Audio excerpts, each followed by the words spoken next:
connaissons aujourd'hui enfin la totalité des attaques qui ont été référencées provenant directement de la purge. Et bien aujourd'hui, de manière complètement chill, je vais tous te les montrer et te les raconter via un nouvel épisode d'actualité paranormale.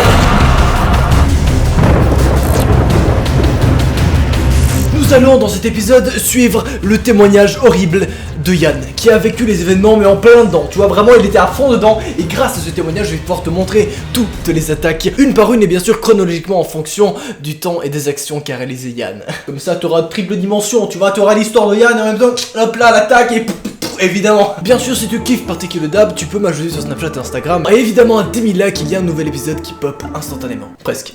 Yann est un homme de 19 ans qui habite en France et plus précisément à Lyon. Il vit sa vie paisiblement et malheureusement, il n'y a pas beaucoup de potes dans sa vie, voilà. Et évidemment, qu'est-ce qu'il fait un petit mercredi soir complètement chill d'Halloween? Eh bien, il se mate un petit film d'horreur sur Netflix. Ah, il se fait plaisir. Non, mais il se fait kiffer. Autant te dire que là, dans sa tête, vraiment, mec, c'est la grosse éclate. Même s'il est tout seul dans sa chambre tranquillement, il s'éclate.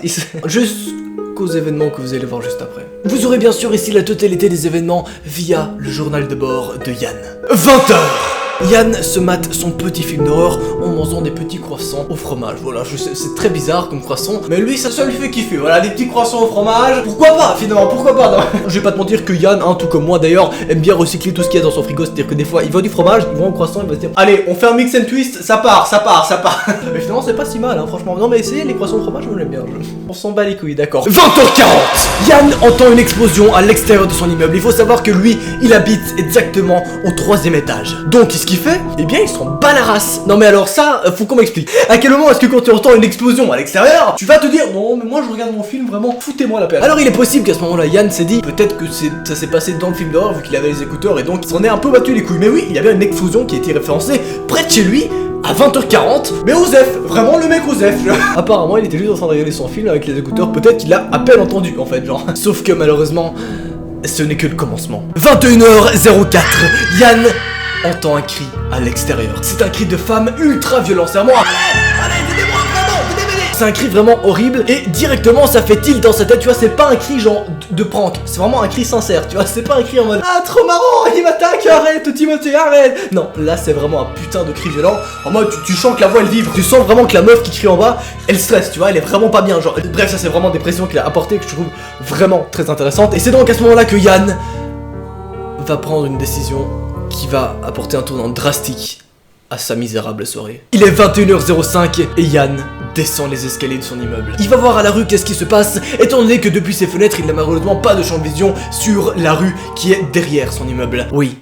C'est là que les événements commencent. Étant donné que Yann entend toujours les cris horribles à l'extérieur de son immeuble, il descend donc les escaliers et ouvre la porte violemment de son immeuble et sort directement dans la rue. Et là il se trouve dans une des situations les plus horribles de sa vie. Tout tourne, tout explose autour de lui, il se retourne, il n'arrive pas à comprendre ce qui se passe actuellement. C'est le gros bordel. C'est la tempête, c'est le déluge et une foule d'environ 10 personnes arrive vers lui tentant de fuir quelque chose. Qu'est-ce qu'il fait logiquement? Il essaye d'arrêter ces personnes et de leur demander mais qu'est-ce qui se passe? Ces personnes ne le répondent pas du tout et juste continuent à courir, donc il se dit en mode je cours, yes. Il part donc courir avec cette foule jusqu'à ce que son champ de vision soit plus ou moins libéré. Et à ce moment-là, il se retourne et c'est là qu'il repère une armée de la purge. Ils sont en première vue 5, 10, 15, 20, 30, une trentaine de personnes qui arrivent vers lui. Il court, il continue à courir avec cette foule. Il comprend absolument pas ce qui se passe, bordel de merde. On est en plein centre de Lyon et il y a une putain de course-poursuite entre des trentaines et des trentaines de personnes. Et dans sa tête, des centaines de pensées le traversent. Qu'est-ce qui se passe? Qu'est-ce que fait la police? Bordel, où est-ce que je suis? Est-ce que je suis en train de vivre un film d'horreur actuellement? What the fuck? 21h07, en pleine course, une vieille femme à sa gauche s'achoupe et se brise le nez littéralement sur le sol. À ce moment-là, il est face à deux situations.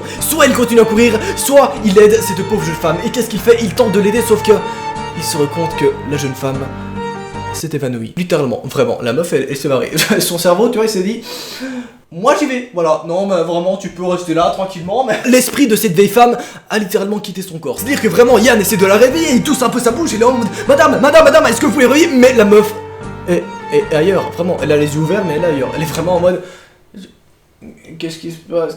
Elle comprend absolument pas ce qui lui arrive. Et donc Yann, dans la foulée, décide de continuer à fuir. Et arrivé après 4 minutes de course intensive, et 4 minutes c'est extrêmement long pour une course, hein.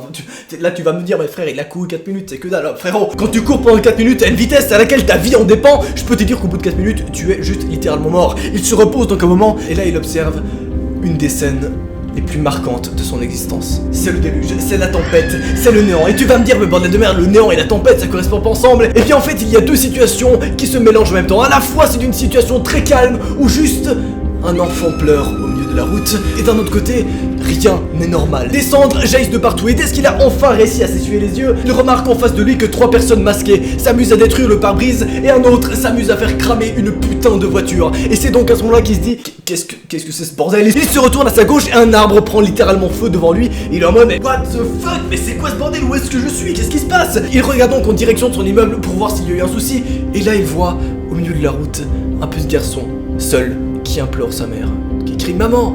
Maman! Maman, où es-tu » Le pauvre garçon âgé seulement de 7 ans venait de perdre sa mère dans la foulée. Et en tentant de s'approcher de ce jeune garçon, quelque chose lui frappe la tête venant de derrière extrêmement fort. Et là plus rien. C'est l'oubli. Durant 3 heures, il reste évanoui au sol, sans bouger et sans réagir. 1h08 du matin, Yann se réveille.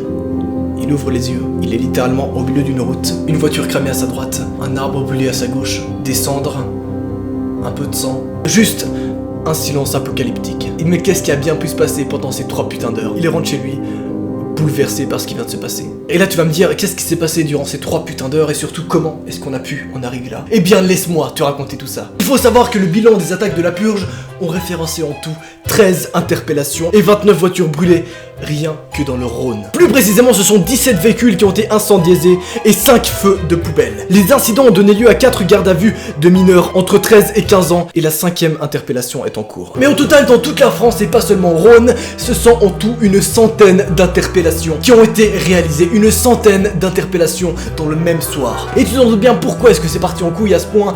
C'est tout simplement principalement parce qu'un post d'un jeune adolescent de 16 ans malheureusement a totalement explosé sur Facebook et ça a malheureusement pris une tournure beaucoup trop énorme que ce que c'était censé être. De tous les cas, si je peux donner un seul conseil, c'est ne participe jamais à ce genre d'événement. Les gens qui le font sont juste des gens complètement stupides et les gars, pourquoi en fait genre... Bref, évidemment, n'oublie pas de me rejoindre sur Snapchat et Instagram si tu veux plus d'infos à ce sujet.